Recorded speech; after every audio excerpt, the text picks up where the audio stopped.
നിങ്ങൾ എപ്പോഴെങ്കിലും ആലോചിച്ചിട്ടുണ്ടോ എന്തുകൊണ്ടാണ് ആളുകൾ വീണ്ടും വീണ്ടും ഗുരുവായൂരിലേക്ക് എത്തുന്നത്? ഇതിന്റെ പ്രധാന കാരണം എന്താണെന്ന് വെച്ചാൽ വിശ്വാസമാണ്. അതായത് അവരുടെ പ്രാർത്ഥനകൾ കേൾക്കപ്പെടുന്നു, അതുപോലെ തന്നെ ജീവിതത്തിൽ മാറ്റങ്ങൾ ഉണ്ടാകുന്നു. ഇത് തന്നെയാണ് ഗുരുവായൂരപ്പന്റെ അനുഗ്രഹമെന്ന് ആളുകൾ വിശ്വസിക്കുന്നതും. ഇവിടെ വരുന്നവർക്ക് ഇതൊരു ക്ഷേത്രം മാത്രമല്ല, അവരുടെ ജീവിതത്തിന്റെ ഭാഗമാണ്.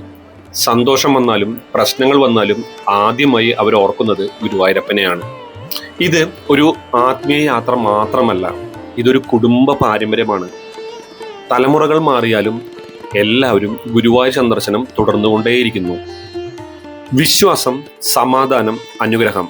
അതുകൊണ്ട് ആളുകൾ വീണ്ടും വീണ്ടും ഗുരുവായൂരിലേക്ക് വരുന്നത്. അതുകൊണ്ട് തന്നെ ഗുരുവായൂരപ്പൻ വിളിക്കുമ്പോൾ ആരും അവിടെ വരാതിരിക്കില്ല. പിന്നൊരു കാര്യം, അവിടുത്തെ ഒരു സമാധാനമാണ്.